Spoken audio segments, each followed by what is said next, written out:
الصيد في المية العكرة دي مهنة ناس معينة. في ناس كده عايشة عشان تصطاد في المية العكرة، تحقق مكاسب لحياتها بالطريقة دي. فكرت في الحكاية دي وأنا داخل شارع حافظ قبطان في الباب الجديد، رايح ناحية البيت اللي على الناصية اللي في وش الفرن على طول، رايح بيت جابر الصنايعي اللي شغال عندي في السوبر ماركت. شغال عندي بقاله مدة يجي من 5 سنين كده وأكتر. جابر حصلت له حادثة، طلعوا عليه شوية عيال شريرة، ضربوه وكسروا عظمه. قعد في المستشفى شوية وروح البيت، لكن جابر مروحش البيت سليم. لا، جابر روح البيت عاجز. جابر ما بقاش قادر يمشي زي زمان، بقى راقد على السرير ليل نهار. طلعت سلالم البيت، ومعايا في ايدي اكياس الفاكهة والهريسة اللي جايبهم عشان ازور جابر بيهم. خبطت على باب الشقة واتنحنحت، كحيت كحتين، انفتح الباب ولقيتها قدامي، السنيورة الحلوة فرحة أخت جابر. بصيت في عيني راحت على ضفايرها ونزلت على صدرها البكر المحجر. وقفت قدامي زي الغزالة، لابسة تيشيرت ضيق وبنطلون ترنج ضيق قوي هيتقشر من عليها، مجسم كل حاجة فيها. وقفت تطرقع باللبانة قدامي في بقها وتتقصع. ضحركت عيني عليها وقلت لها: العوافي عليكي يا أنسة فرحة. طرقعت فرحة باللبانة، ابتسمت لي وقالت: أهلا يا معلم، اتفضل. ولفت ومشيت قدامي، مشيت تتدلع بنصها التحتاني البكر المكبوس اللي ما اتلمسش قبل كده. نفخت نفس زي النار وانا ماشي وراها، ودق قلبي وانا بلمح هدومها الداخلية متحددة تحت البنطلون الضيق قوي. اتميلت فرحة قدامي لحد ما وصلت عند الأوضة الجوانية. سبقتني جوه الأوضة وقالت بصوت عالي: المعلم شعبان ياما. لمحت قلق ودربكة جوه الأوضة، ما عطيتهمش فرصة، دخلت ورا فرحة على طول، وضحركت عيني على كل اللي قاعدين. جابر نايم على السرير وحوالين منه أمه الست أم جابر، وقاعدة جنبها دوسة. أيوة، دوسة مرات جابر، دوسة حتة القشطة بالعسل، أم قوام فاير مليان برقبتها الحلوة الناعمة. برقت بعينيا وأنا ببص على دوسة، حاطة الطرحة على شعرها، ملحقتش تغطي شعرها، أصلي دخلت عليهم بسرعة. قلبي دق بعنف لما لقيت دوسة قدامي مطلعة صدرها وبترضع ابنها الصغير. أكلت صدرها الفاير بعينيا، لمحتني ببص على صدرها وبسرعة حطت الطرحة عليه، غطيته ودارته من عينيا اللي بنهاشوا بيها. ابتسمت في وشهم كلهم وانا بقول لهم: مساء الخير عليكم. وبصيت لأم جابر وقلت لها: مساء الخير عليك يا ست أم جابر. أم جابر قامت وقفت قدامي بكل احترام وترحيب، قالت لي: يا مرحب يا معلم شعبان، شرفت ونورت. بصيت على جابر وهو نايم متربط والشاش حواليه في كل حتة في جسمه، وقلت له وانا بدحرج عيني على دوسة: عاوز اوصل بعناية لصدرها اللي في بق الواد الصغير. عامل ايه يا جابر دلوقتي؟ ما تشد حيلك امال. لفت نظري صوت فرحة اخت جابر وهي بتميل بصدرها الفاير ناحيتي وبتقول وهي بتحط كرسي ورا مني: ما تقعد يا معلم، واقف ليه؟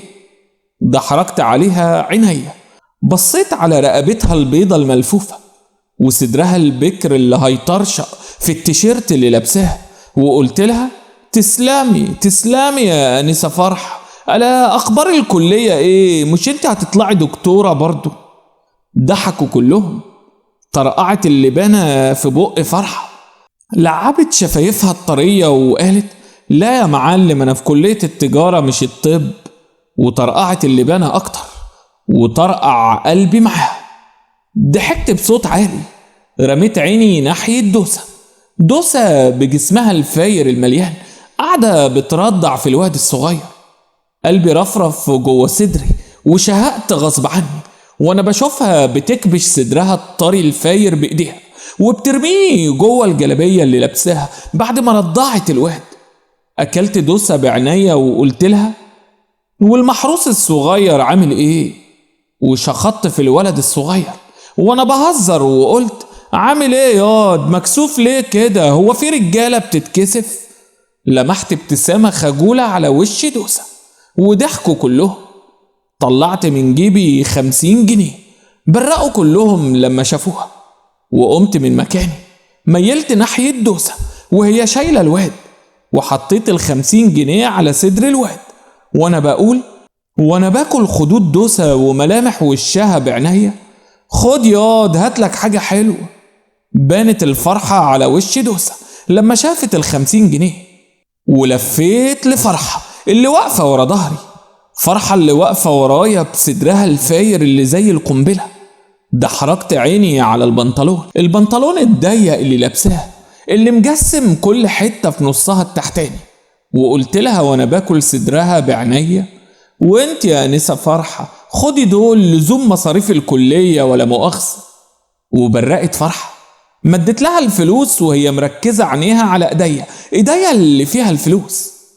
نهشت الفلوس من ايدي، خطفتها وهي بتقول وبيتنطط صدرها في وشي: يخليك ليا يا معلم شعبان، وليه التعب ده بس؟ ومدت ايدي بفلوس تاني، حطيتها تحت مخدة جابر وقمت من مكاني وانا بقول: طب استأذن انا بقى. اخدت نظرة وداع من فتحة صدر دوسة اللي باين منها صدرها الفاير، وضحركت عيني على البنطلون الضيق بتاع فرحة وقلت بصوت عالي: لو احتجتوا اي حاجة كلموني، انا مش غريب. مشيت ورايا ام جابر، فضلت تدعيلي وتقولي: يخليك لينا يا معلم. رميت عيني على صدر فرحة وهي ماشية تتمايل ورايا جنب امها وقلت: ما تقوليش كده ست ام جابر، ده احنا اهل. ومشيت، طلعت بره باب الشقة. ام جابر قالت لي: اوعى تنسانا يا معلم، ابقى تعالى بص علينا. لفيت بصيت لها وانا على السلم، رميت عيني جوه الشقة وانا بدور على دوسة بعناية، وبصيت على النص التحتاني الفاير لفرحة وانا بقول: هو انا اقدر انساكوا يا ام جابر؟ لازم اجي طبعا كل شوية عشان اطل على جابر واطمن عليه، هي دي فيها كلام؟ وطبعا كان القرار ده جوايا، لازم اروح لهم.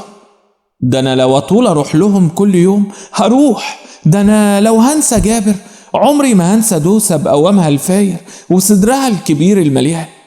عمري ما هنسى فرحة ببنطلونها الضيق اللي مقسم كل حتة حساسة منها تحت منه. مشيت من عندهم وانا بقول لنفسي: طبعا لازم ارجع هنا تاني، لازم. أهلا بكم في قناة ستوري. إذا أعجبك الفيديو برجاء الاشتراك في القناة وتفعيل زر الجرس.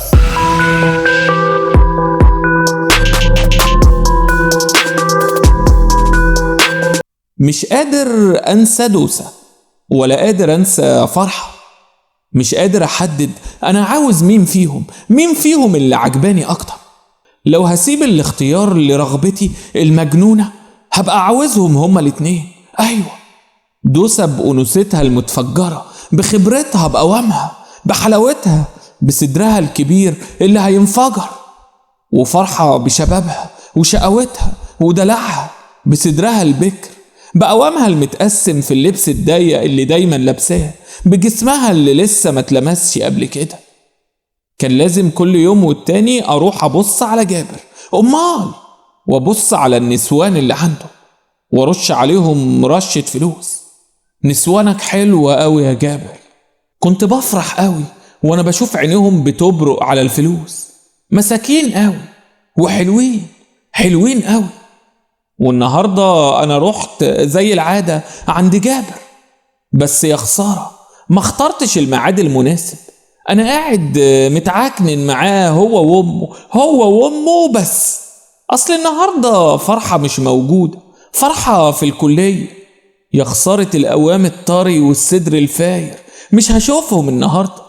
ودوسة بقى مش قاعدة معانا، دوسة مشغولة بتغسل، عندها ماتش غسيل النهاردة. فضلت قاعد أنا وجابر وأمه، عينيا بتروح على الباب يمكن دوسة تظهر ولا حاجة، لكن ما بنتش، مفيش فايدة. قمت زي كل مرة، استأذنت وماشي، وحطيت لجابر فلوس تحت المخدة. فضل يدعي لي هو وأمه، وطلعت من الأوضة، وطلعت ورايا أم جابر. عيني بدحرجها ناحية الحمام مطرح ما بتغسل دوسة. صوت الغسالة طالع من الحمام، وأكيد دوسة هناك. وبكل جرأة مشيت ناحية الحمام، وأم جابر ماشية مستغربة ورايا. كنت حاسس إن أم جابر هين عليها تقول لي رايح فين، بس مش قادرة. الذهول مالي عينيها، بتسأل نفسيها هو أنا رايح ناحية الحمام ليه؟ وأخيرا وصلت للحمام، لقيت باب الحمام مفتوح، ووقفت مذهول متزلزل.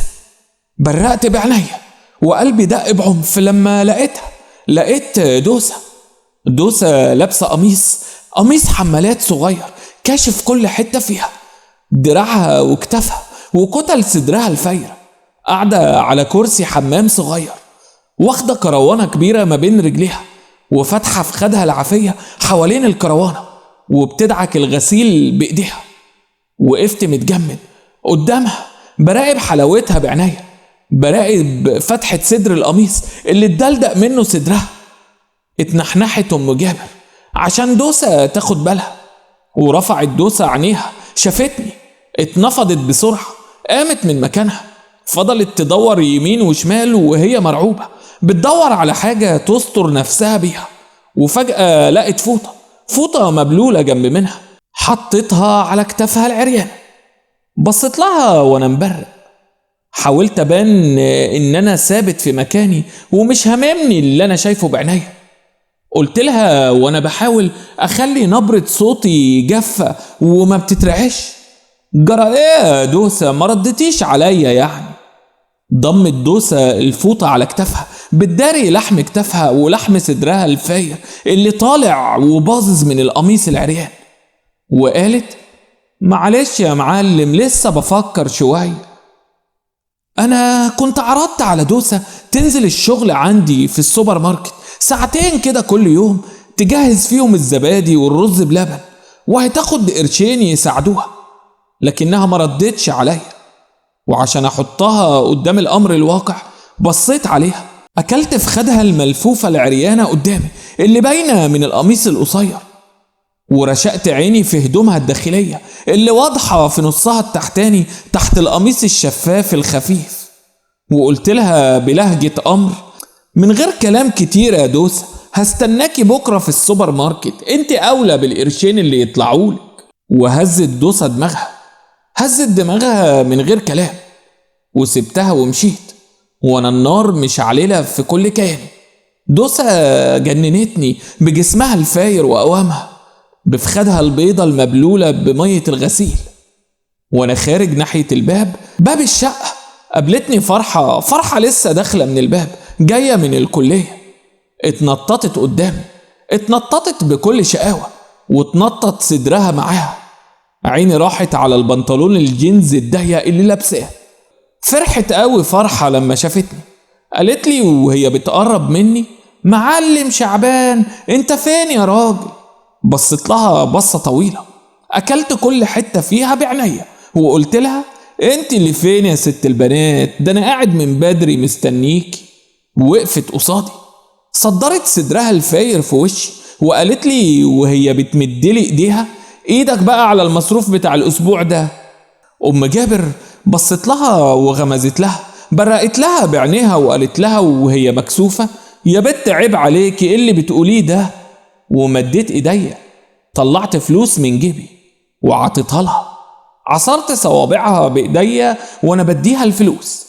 أخدت مني الفلوس زي كل مرة، نهشتها من إيديا زي ما تكون سعرانة، وسبتها ومشيت كالعادة. كل حتة في جسمي مولعة نار مشعللة. بقول بصوت عالي: عاوزك يا دوسة، عاوزك يا فرحة، عاوزكوا انتوا الاتنين، بصراحة أنا عاوزكوا انتوا الاتنين. دوسة ليها يومين بتشتغل معايا، بتجهز اللبن والزبادي في المخزن زي كل يوم. شاطرة دوسة، بتفرح قوي لما بقبضها وهي ماشية. والنهاردة كان يوم مش عادي، كنت مجنون النهاردة، هتجنن على دوسة. قمت من مكاني ومشيت ناحية المخزن، وقفت على باب المخزن ووقفت أراقب دوسة وهي بتعمل الرز أبو لبن. رشقت عينيا في نصها التحتاني، ومن غير ما أحس قربت منها، مديت رجلي وقفلت الباب ورايا. كانت مشغولة باللي بتعمله، ما أخدتش بالها إني دخلت وقفلت الباب. بقيت أنا ودوسة لوحدينا في المخزن. سبتها مشغولة في الرز وقربت منها، واقفة وعطياني ظهرها، ومن غير ما أحس اتمدت إيديا. أيوة، اتمدت إيديا على نصها التحتاني، نصها التحتاني المليان الفاير الطري. كبشت لحم نصها التحتاني في إيديا. أيوة، فجأة كده صوابعي غاصت فيه واتنفضت دوسة، اترعشت، بصت لي بسرعة وهي مذهولة وقالت لي: معلم شعبان، ايه يا اخويا، في ايه؟ كنت بتنفس بصعوبة وانا ببص لصدرها المليان الفاير. عينيها كانت مليانة خوف. قربت منها، حطيت ايدي حوالين وسطها وقلت لها: ما تخافيش يا بت يا دوسة، انا رايدك يا دوسة. وعصرت لحمها في ايدي وقلت لها: حس بيا بقى يا بت، حس بيا يا دوسة. مدت ايديها في غضب وبعدت ايديها عني وقالت لي وهي بتترعش: عشان خاطري يا معلم سيبنا روح، انا مش بتاعت الكلام ده يا اخويا. وزي المجنون شدتها في حضني، حضنتها بقسوة، عصرتها بين دراعاتي. مديت ايدي برفع عبايتها لفوق، ومديت ايدي تحت العباية، لمست لحم في خدها الطرية، ومديت صوابعي بقلعها حتة الهدوم الداخلية اللي في وسطها، وقلت لها وانا بلمح الضعف في عينيها: يا بت غصب عني، غصب عني وغصب عنك، انا عاوزك وانت عاوزاني. وضعفت دوسة، فقدت السيطرة على نفسها. معذورة، معذورة دوسة. دوسة عطشانة، عطشانة قوي، محتاجة كلمة حلوة، محتاجة لمسة دافية من اي راجل. عشان كده ما استحملتش ايديا وهي بتعدي على كل مكان حساس في جسمها. ما استحملتش كف ايدي اللي بيعصر صدرها الفاير. وانهارت دوسة، انهارت بقوامها المليان وجسمها الفاير، انهارت بين ايديا وانهارت معاها. بعد شوية اتعدلت دوسة قدامي، كان عظمها مكسر بعد ما افترستها بسناني وكسرت جسمها بجسمي.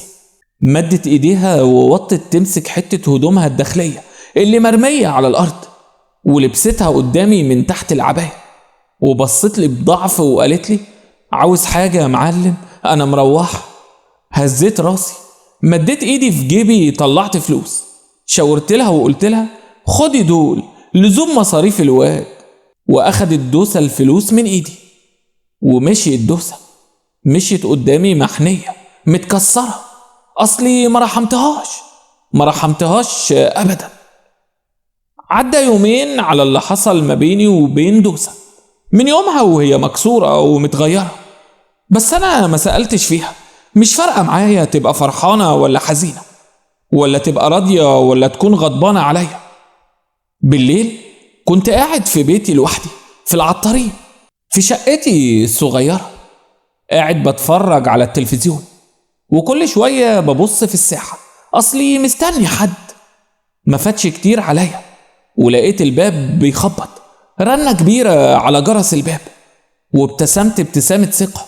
كنت عارف مين اللي على الباب، وقمت فتحت الباب ولقيتها قدامي. لقيت فرحة، أيوة فرحة أخت جابر. عيني راحت على صدرها البكر الفاير، وعلى الابتسامة اللي في وشها، وعلى الخوف اللي في عينيها. وقلت لها بغضب: اتأخرت ليه كده يا بت؟ ده أنا مستنيكي على نار.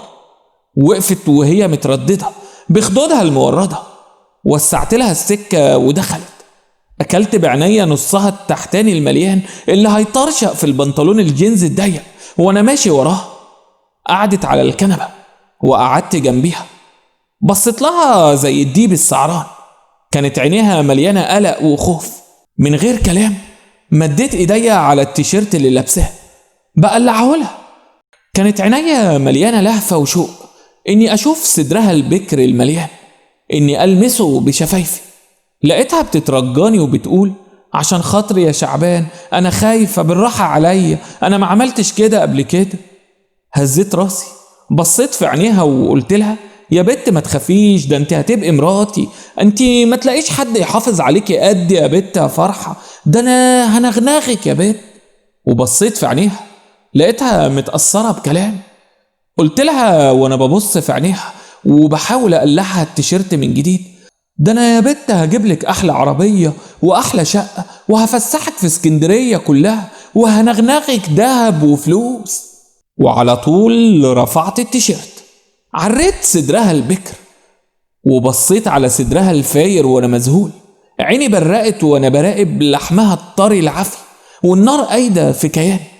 وهجمت على صدرها، نهشته بسناني وانا بقول لها بحبك يا فرحة، بحبك.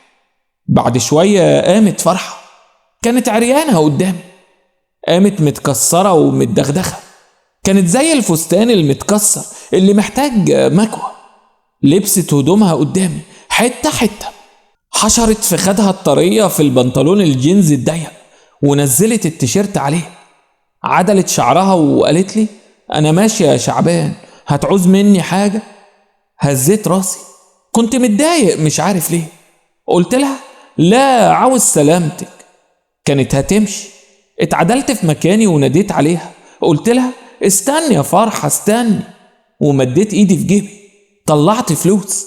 قلت لها وانا بمد لها ايدي بالفلوس خدي دول لزوم مصاريف الكلية. والأول مرة أحس إن فرحة مش عاوزة تاخد مني الفلوس، مش عاوزة تنهشهم من إيديا زي ما بتعمل كل مرة.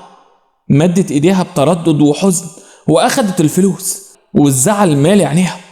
أخدت الفلوس بضعف من إيديا مشيت فرحة من قدامي واختفت. قفلت الباب وراها. مش عارف ليه كنت حزين، كنت مليان غضب وحزن.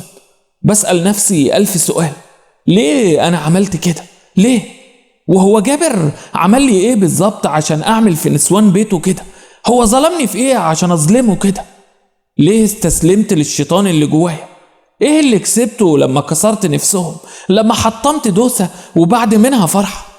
حطيت المخدة على وشي زي ما أكون بكتم نفسي بإيديا، سألت نفسي بغضب، ليه يا شعبان؟ ليه عملت كده؟ ومش لاقي إجابة لسؤالي، مش لاقي إجابة أبدا. استنونا مع حكاية جديدة. لو عجبكم الفيديو ما تنسوش الاشتراك في القناة وتفعيل زر الجرس.